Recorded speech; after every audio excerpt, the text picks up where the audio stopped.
Hey boys, welcome back to some more Nrl Supercoach. It's going to be the round 26 review. We've got one more round to go in the regular season, and unfortunately, we've had a bit of a tumble in the second to last leg of this race, and a very disappointing round 26. It must be said. Just frustrating. I mean, it's just been a frustrating season. Like, it's annoying because we finally started getting a bit of momentum. We'd pushed our way up to like a more respectable rank. Nothing good, nothing great, but we were starting to get there. I felt like if we had a couple of, like, I was sort of expecting this round to be a little bit. I was expecting to take a little bit of a hit this round, just with the decisions I was going to be making. But the plan was to hopefully really finish strongly in the last round. But yeah, as you can see, 1,089, and yeah, dropped 1,493 places back down to 4,892. So all that, I mean, I don't want to say hard work, but you know, the good few weeks we had just sort of evaporated before our eyes. And it was, I mean, we'll get into the team list in a second. There's only one that's like, I don't know, the scoring. Yeah, like, I felt like there was a lot of okay scores across the park. Like, you'll see one that it hurts, but I don't know, nothing seemed too terrible.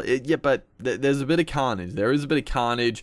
It's going to be interesting this week, that is for sure. And I don't know. I don't know what's realistic. I just want to finish on a good final round score. Hopefully jump a couple of thousand spots if we can, and try to do the best we possibly can. But let's have a look how it unfolded on the team sheet. So, starting out in the dummy halves, Reece Robson,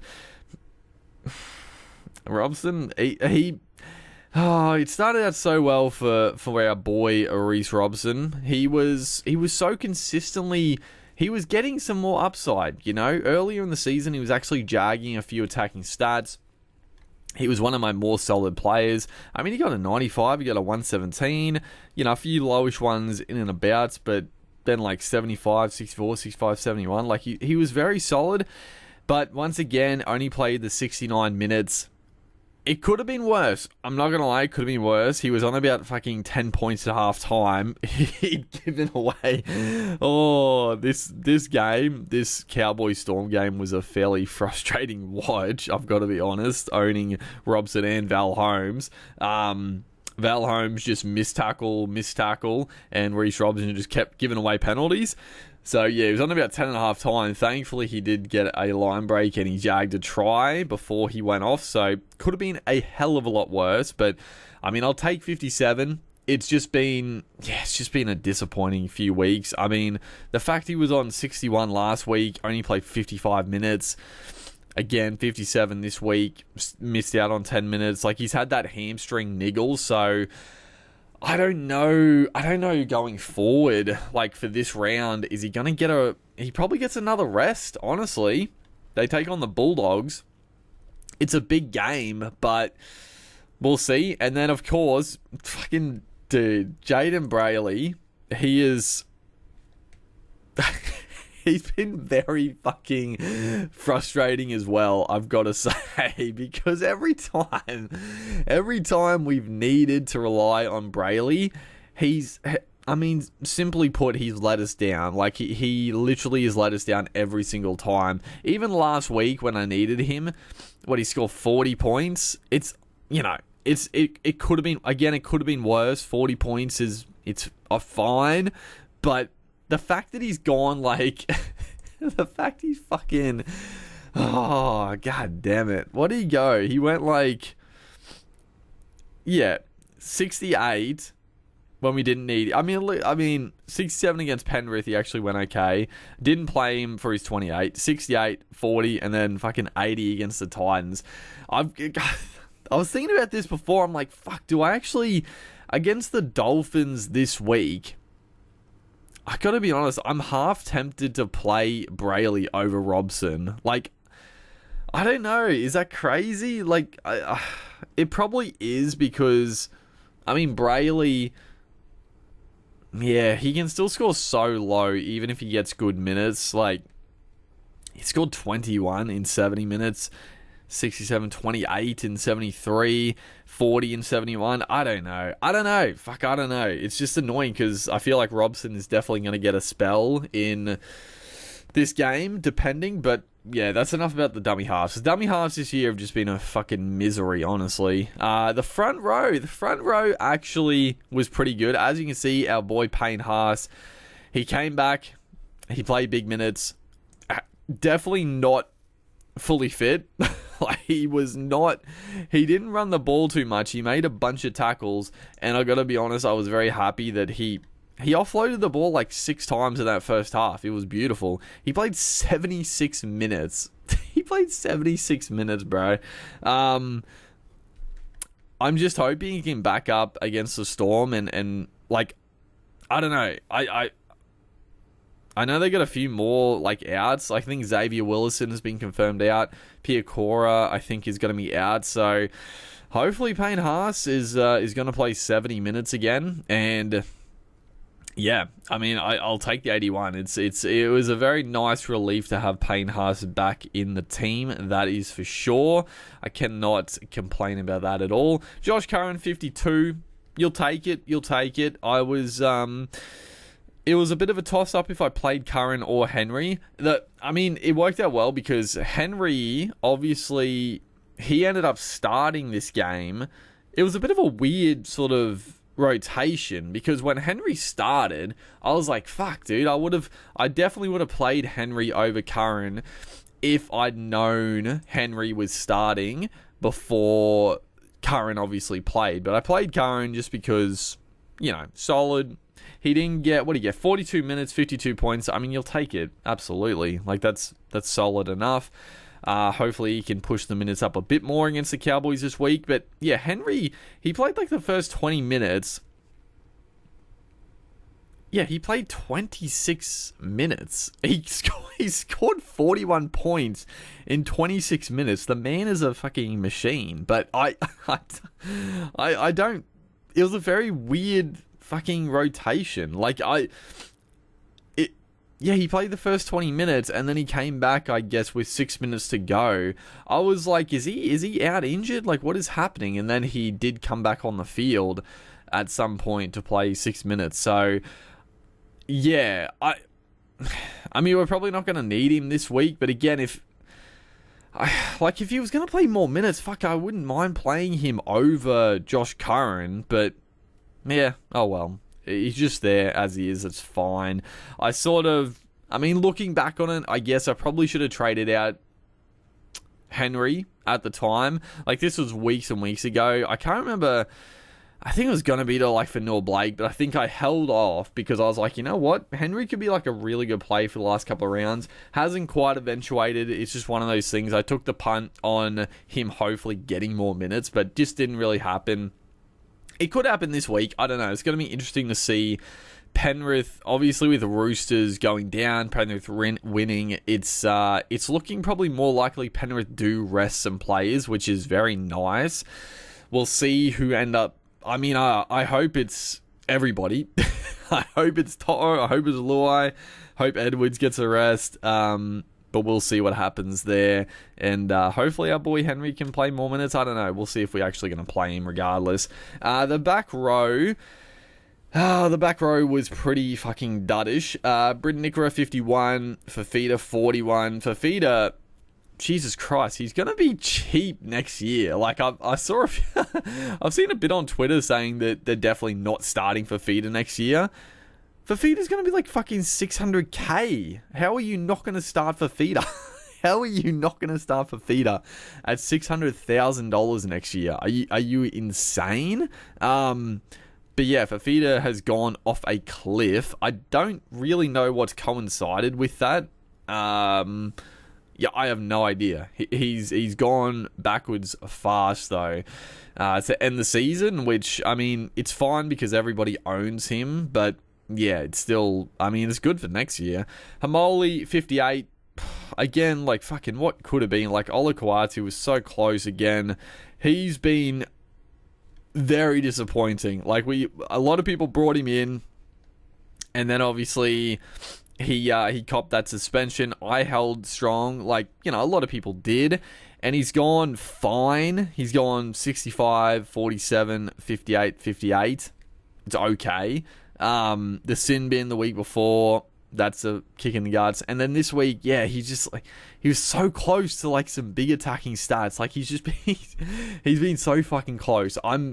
He is a guy that can go monstrous. So they've got the Sharks. Probably it's not a great matchup to finish the season. If it was a weaker team, I'd still be like, Olukwatu could go 150 and really help us out. But I don't know, against the Sharkies, not an easy matchup. So I'm not expecting the world, but just surely he gets a try. Like he's due. Angus Crichton back down to earth a little bit with a 57. Beau Fermor, I obviously didn't play Fermor. He did slot into the centers. I couldn't believe it again. Again, he only finished on 53, but he fucking set up that try. I was like, yeah. Every time, like, I don't play Fermor, he kills it. And every time he goes to the centers where I'm like, okay, I'm happy I didn't play him, he also fucking kills it. But 53 points, you'll take that as a non-player. That's fine. I don't... This is probably... This is the most disgusting halves you'll ever see in Supercoach. Oh my god, it's even worse than I could have imagined. Oh boy. So Sammy Walker, obviously terrible news for Sam Walker doing his ACL. It didn't look good. Just one of those ones where you sort of try to change direction, inside of the knee, gone. Fucking terrible for Sammy Walker. You hate to see it, and obviously not good for Supercoach. Obviously very heavily owned Sammy Walker. Yeah, a lot of people obviously own Sam Walker, but a lot of people don't as well. So the 8 points killed us. The Dylan Brown, 162. You know, I've ridden my luck with Dylan Brown. I haven't played him for weeks, and he's been terrible, getting like 40s. And I've got to be honest, like, this is one of those ones, and you'll see that I didn't do a trade. I will get into that in a second, but this is one of those ones where I can't be too annoyed by it, because if I look at my reserves, right, I reserve Crichton, Dom Young, Marju, and Trbojevic. Now, Trbojevic and Crichton, absolute certainties. Dom Young, I mean, again, obviously you're going to reserve Dom Young, and my other centre wings are guns. Greg Marju, you could, obviously in hindsight, fucking obvious, but Marju against a weak opposition, like, he was fucking due some points, but he was so close to scoring early on too, but just didn't. And he's fucking killing me.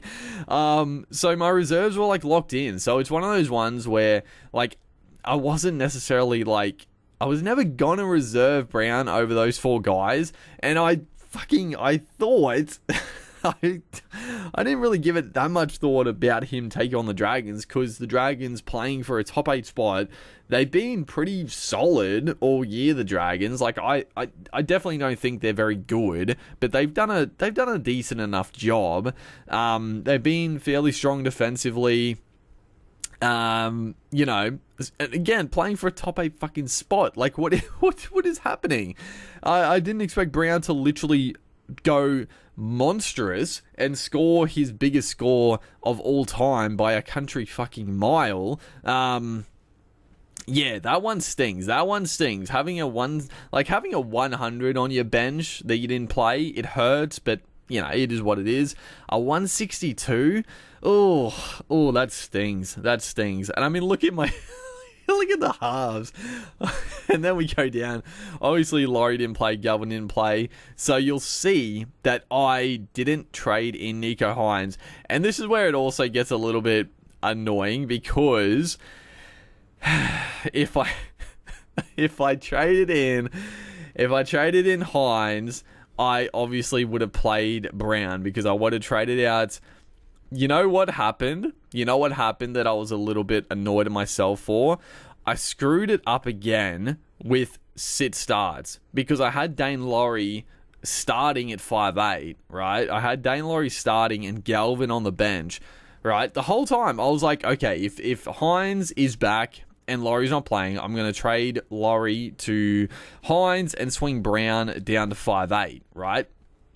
We got confirmation, but the more I was looking, like I had to make a pretty quick decision, and the more I was thinking about it, again, in future Supercoach seasons, I think I just got to go with my initial plans. Don't try to fucking zigzag too much. Just go with my gut instinct. If it goes belly up, it goes belly up. But I think just try to fucking stick to your first fucking instinct.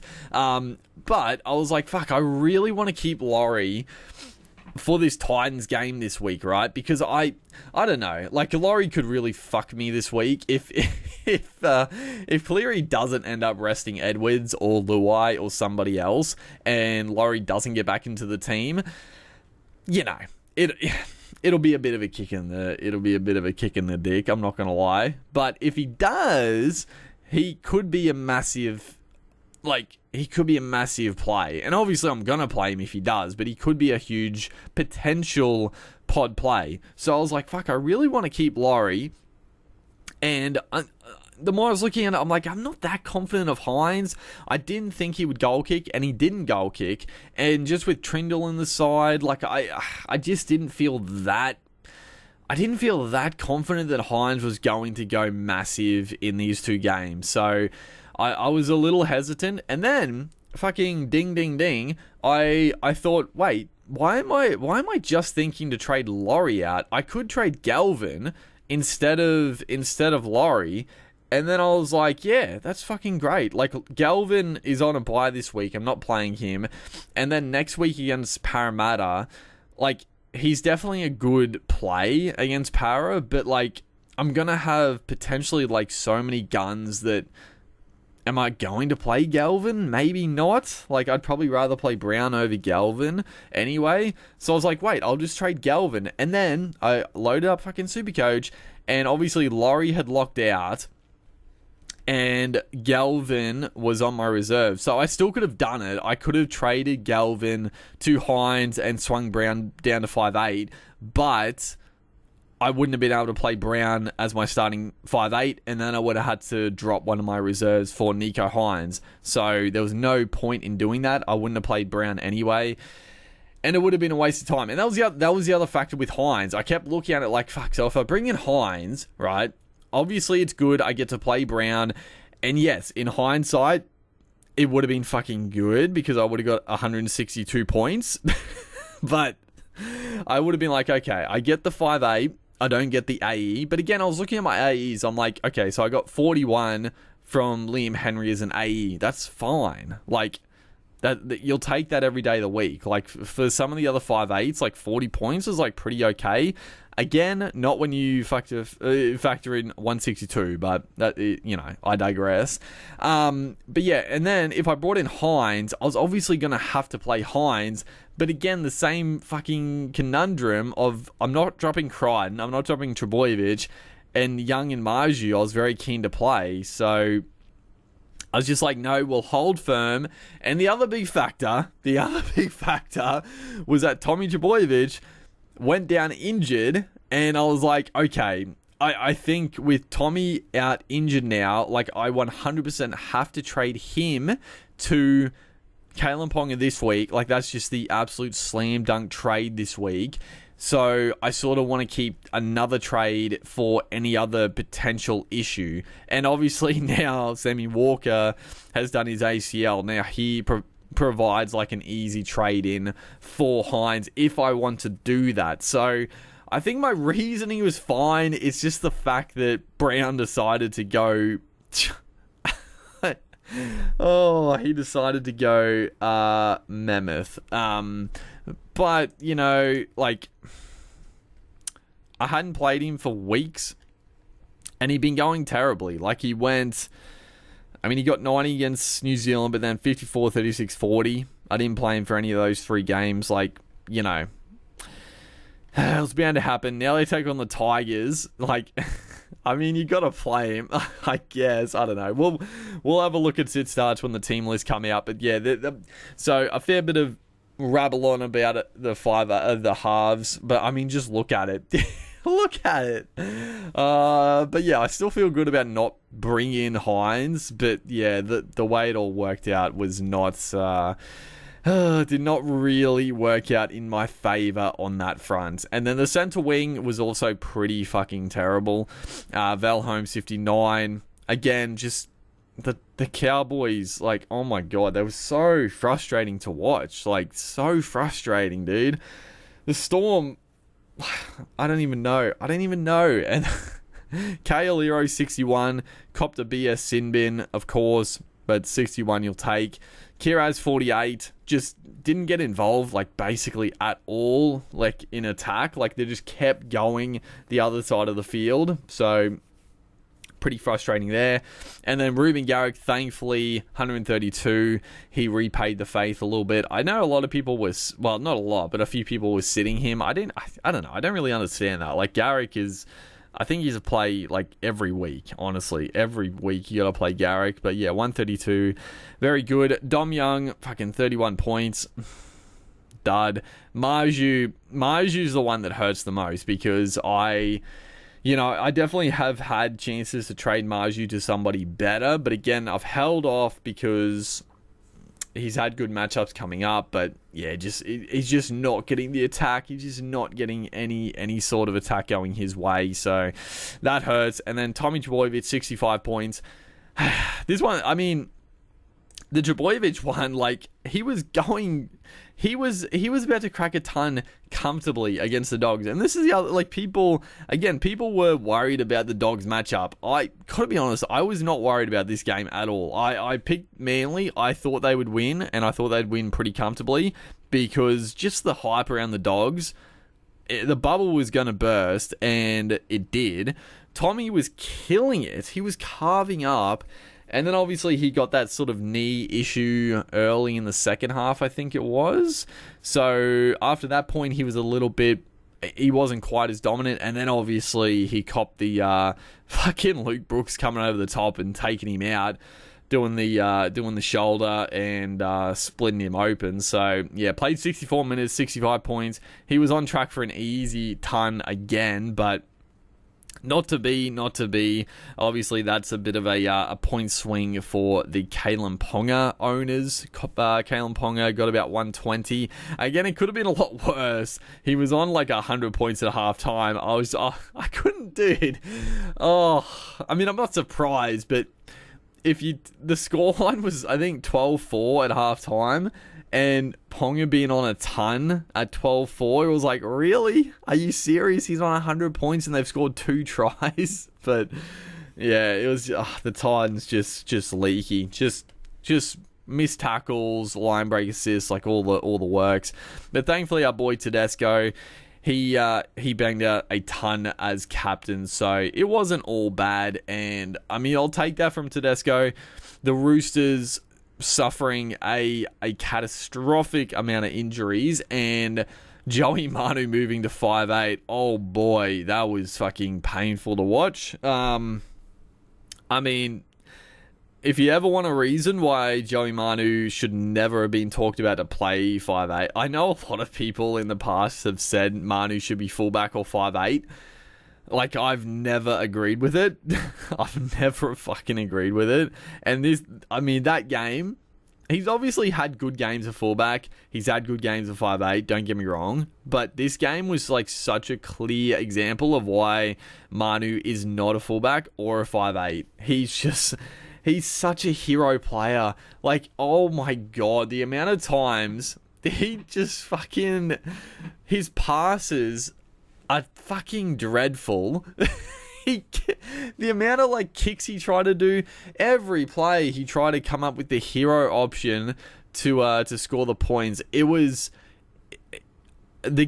honestly, that game was very funny to watch. Obviously, the injuries were terrible. I'm not talking about the injuries, but just like all the other stuff that happened, like fucking, like Elliot White, dude. I gotta say, when Whitehead kicked at the ball of Crichton.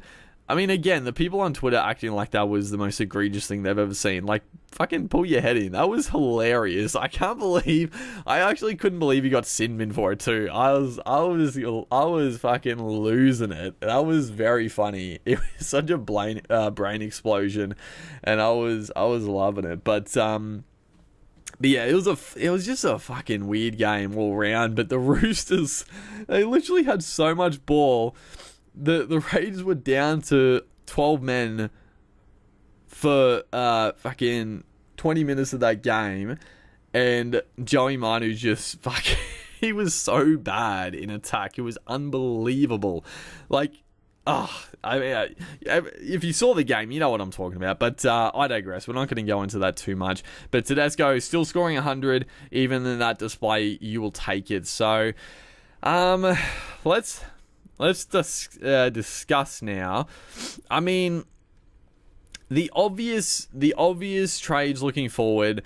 I mean, the most obvious one is Trbojevic gone for Ponga. I mean, Ponga taking on the Knights Sunday afternoon, McDonald's Jones Stadium. Like, I can see the Dolphins getting up. I mean, the Dolphins fucking belted the Broncos. Like, it's a big game. I think this game is for the 8th spot, right? I'm pretty sure whoever wins that game gets 8th spot on the ladder. So, I mean, it shouldn't be like a carve up, but like the Dolphins, they do miss tackles. Like, they're a team that misses tackles. They concede line breaks and this and that. They can scramble, but they do concede a lot of points like that. So, I mean, Ponga is the obvious trade in. I think there's no way around that. If you've got a trade, that's the trade. And then the other one that's obvious, I guess, is Sammy Walker to Hines. I gotta be honest, it's gonna be a tough one if I go Walker to Hines, or do I go Greg Marju to somebody good in the center wing? I don't know. I don't know. Because I don't know. The Sharks, they're taking on Manly at Four Pines Park. It is without Tommy. Trbojevic ain't going to be there, so it's definitely a weakened Manly team. But it's a different beast. Hines, he probably isn't going to goal kick again. I don't know. It's interesting. We'll definitely have a look after team list to see who shakes up. I mean, Penrith against Gold Coast. If Toto doesn't get a rest, I know Toto's been like Toto. If I was a Toto owner, I'd be losing my mind as well, because Toto cannot jag an attacking stat. But against the Titans, Brian Toto, it doesn't get much better than that for somebody who could go massive. So yeah, it'll be interesting. But yeah, I am praying for as much carnage as possible. I mean, the carnage now, obviously Trbojevic gone and Sammy Walker gone, but I've got Galvin coming back. I genuinely think Dane Laurie's going to play. If he doesn't, again, I'm going to be annoyed, but you know, I took the punt. It I mean, I need Laurie to go 150 to sort of make up for the punt, but we'll see what happens. I feel like I'm going to be pretty good for like restings. I don't know, even if there are restings, like I'm hoping there are, but I think I'm going to be pretty good, all things considered. I don't know. It'll be interesting to see what happens, honestly. Yeah, I don't know. Looking at it just off the rip, I'm like, I don't see that many players getting rested. Like, they're big games. I mean, fucking Cowboys Bulldogs, like, that's a big game. Obviously, Newcastle Dolphins, massive. Manly Sharks, big game. Penrith, you would expect to rest players against Titans, yes, but I don't have any guys that would get rested in that one. Dragons Raiders, I've got nobody. Rabbitohs Roosters, I mean, the Roosters are decimated now, and the Rabbitohs, I got no one anyway. West versus Para, I mean, that's a spoon bowl, probably the biggest game of the year for these two clubs. And then Broncos Storm, I mean, I'm praying that Storm rest their fucking players. Like, come on. Don't do my Broncos dirty by fucking putting 50 on the final round, you dogs. Obviously, Papadowson will be out, but I actually think Fa'alongo at fullback is probably more dangerous, if I'm being honest. But yeah, the Broncos, I mean, I'm hoping that Payne Haas plays. I'm a little, like, I don't know, it looked like he was struggling a little bit. I mean, he played fucking 70-odd minutes. Like, obviously he was going to be a little bit sore, but I don't know. I'm sure he probably does play, so we should be fine there. Let's have a look at some of the scorers. Because, I don't know, was it a high scoring... I don't know, I definitely saw a lot of 1,400 scores, but yeah, I don't know. We'll see. People are bringing in Payne Haas, which is very funny to me, early trades. But let's have a look. Who went well? Oh, yeah, that's right. Herbie Farnworth just went fucking bonkers. Tyron Wishart. I should have... Dude, I mean, take the one that fucking dance with the one who brought you, bro. Like, I should have gone back to Wishart instead of goddamn Walker. You know, I talked about him a little bit. I said I was never going to bring him back in. I'm not going to act like I was on the verge of bringing Wishart back in, but yeah, fucking 150 points for our boy Wishart. He's so good. He's so good. Oh, man. I was just thinking, like, if he... again, like, I feel like he's going to start in the halves again this week. Like, surely not Bennett, Bellamy does not play Hughes and Munster this week, right? Like, there's no way. When Wishart is going that well, surely Wishart gets a start this week. I don't think... Like, I still think you'd go Hines over Wishart. But against the Bronx? No. I don't think so. You've missed out on the 150. Tyrell Sloan, 150. Micah Sevo, Fletcher Sharp, fucking... Anyone that somehow held Fletcher Sharp have been rewarded. Zach... That's right. I haven't even really talked about... I did talk about the Eels game, but what the fuck happened in that game? I don't even know how to explain it. It was the worst game of all time for Supercoach purposes. The fact that Dylan Brown got 160, I did tip the Eels, so that's the one good thing. But Brown getting 160, right? They were winning 44-10, 44-12, I think it was, with like 10 or so minutes to go. And Lomax is on like a pretty good score, nothing crazy, obviously. I think he was on like maybe 50-60. Like he had a couple line breaks, I think, and a couple of goals, but nothing too crazy. I was like, okay, at least Brown has fucking buried me, but Lomax is not going to go massive. Fucking next minute, fucking 44-40. The Dragons just went insane, and Lomax finishes on 125. I'm just like, come on, man. Like, oh boy, what a disaster. Avarillo 120. So Ponga only finished on 118. Like, I mean, I'll take it. Like, it could have been too. Like, I was watching that game, and just the way the week had gone, I'm like, Ponga's going to get a 200 here. Like, he doesn't look like he's going to stop, but it happens a lot. Like, it's very rare for a player to go, like, you know, even like almost ton up in the first half and then do it again. Like, to do it again is very, very difficult. So, yeah, Ponga 118, still good, but yeah. Paul Alamotti. You know fucking what? Paul Alamotti. Oh. I actually think he could be an insane pickup. He's got the goal kicking, taking on the Titans. Again, I feel like he's definitely going to get the center spot again this week. It probably depends on how strong the Panthers team is. If it's a pretty weak team, I wouldn't want to go him just because, you know, they definitely could struggle. even against the Titans. But if they run out with a pretty strong team, Alamotti as a super pod, I don't hate it. I probably prefer him over a Toto, if I'm being honest. If it was like out of him and Toto, I think I go Paul Alamotti, with the goal kicking to boot. Cameron Munster, of course Munster, when, it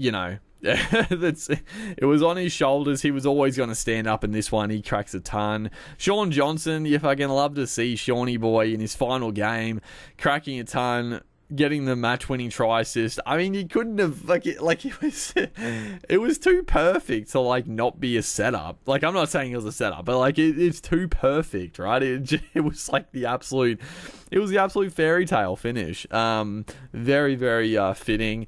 Tupou, Hamiso, Preston, Lane. Fucking Sean Lane has decided to pull his finger out and score big. Look at all the fucking straight tons, dude. That's very funny. Fafita, Dallin. Tane Picky look good. Jaden Campbell. So, I mean, that's one of the other big gun 5'8". He scored 86. Terrell May, 86. Best, 86. Luai got an 83. So, people that picked him up a few weeks ago, not terrible. Reed Marnie finally got some fucking points. How did the halfbacks go?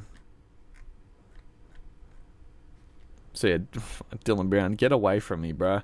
So he's owned by 27%. It's pretty high. Wishart, Johnson, Luai.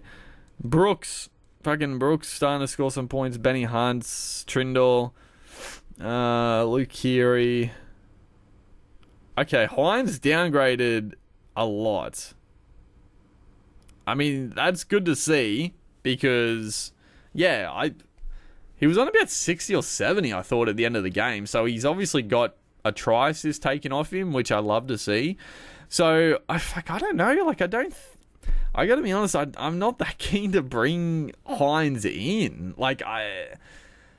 I think Ponga is a certainty, and then it's just a matter of, do I bring in a halfback or do I bring in a centre winger that could go huge? Yeah, I don't know. That's a tricky one, honestly. That is a tricky one. I mean, even a Jerome Hughes, if he's back this week after a rest against the Broncos. Yeah, don't hate it. How'd the dummy halves go? Fucking, I can't believe Mulholland and fucking 93 points. Everyone traded in Jacob Little. He was ruled out because his partner was given birth, so that was pretty funny. Jane Brayley, 80. Fucking, you love to see that. Brayley scoring big. Marnie, Lorden, Blake Brayley, 68. Damien Cook, 65. I mean, again, the dummy halves are pretty shocking. Connor Watson, 54. Yeah, I mean, I'm just going to stick with fucking Robson and Brayley. Who gives a damn at this point? What other positions are we keen? What about front row? How did front row go? I feel like Payne Haas coming back in, getting 80 points. Fucking love it. Fisher Harris scoring 2 tries on the trot. Terrell May, 86. Thompson, McDonald. Fanil Blake, 74. So, I mean, I don't know. Should I have picked up Fanil Blake a few weeks ago? Probably. He's gone on to score pretty well consistently. But, oh well. I didn't end up doing it. I held Payne Haas. If Payne Haas can get another 80 points this week, then it's not going to make up for it, but it'll be okay, I guess. Joey Tarpany, 69 points. How many? I feel like he played very few minutes in this one. I mean, he was good. He was fucking great. No, he played 57. I felt, he probably had a big second stint. I felt like he was off pretty early in the first stint, and I was looking at it why the fuck is he off so early? I still question, why is he not playing 60 minutes every week, 60, 65, but as a non-owner, I hope he goes back to 50 minutes, but yeah, 57 minutes, he's a danger. Any other front rowers? I mean, not really. It is what it is. We're fine on that front. Our front rowers are dandy. Mitch Barnett getting 39 points. You'd love to see that because, yeah, a lot of people picked him up. He's on the bye this week as well. So, yeah, people that own Barnett or Fanil Blake, obviously a little bit of trouble there. Any other positions we want to look at? I mean, have a look at the center wing. I mean, Herb... you could go Herbie. I mean, he's looking fucking good. Like, taking on Newcastle. Is he up against Gagai? He's on the left. Is he on the left? Gagai's on the right. I think it's Herbie up against Gagai, which I think is really fucking good because Gagai's been real. Obviously, Gagai is a gun in attack, but defensively, he's a little weak. I think Herbie could really cause him some trouble. I mean, I kept saying Herbie hasn't quite got the ceiling. He fucking does this year. He's got a 120. He's got another ton. He's got a 133, and he's got a 176. So, and even like 56 against Bulldogs, the best defensive team in the comp, apparently. I know it's like by stats, but I mean, come on, they're not the best defensive team. And then Melbourne, 62. Newcastle, Herbie. Even a fucking Zach Lomax against Canberra. Canberra are going to be without Whitehead, Rapana, Fogarty. I don't know how long he's out for, but he might be back. I'm not too sure. I still think Lomax... I mean, it'd be nice to own Lomax, owning Lomax for one fucking week, but he's been a fucking nightmare all year, and I've wanted to own him all year, so maybe just have him for the last round. I don't know, the more I look at it, I actually think that I'm leaning towards getting in a centre winger over a halfback, because I can just play Brown, and then I don't have to worry about, like, deciding. And then, yeah, we just have another gun centre winger that we can play. Because looking at our centre wingers this week, I got to be honest, I'm sort of hoping Kiraz gets a rest. Because, again, I don't have to have the tough choice of, like, if I play or sit Kiraz. I mean, I'm definitely going to play Kiraz if he plays. But if he's getting a rest, then I can just play somebody else. You know, I sort of hope some of these guys get a rest so I don't have to fucking decide. It's been a killer all year, but I'm definitely playing Holmes, definitely playing Kiraz. Iro against Manly. I mean, Iro's just so good. Like, I think, I will be honest with, I don't want to shit on Hines too much, but I gotta be honest, like, with Hines back in the side, I know it's the first game back in a while, so, you know, and Hines has done some great things for them, but their attack looked a lot worse, and I did feel like Iro was getting less good footy as well. Like, I don't know. I mean, he did score a try. It was a good ball, but I mean, that was a ball from Trindle, and it was a great line from Iro, which he's done a few times now in the last couple of weeks, so... I don't know. You probably play Iro. You play Garrick.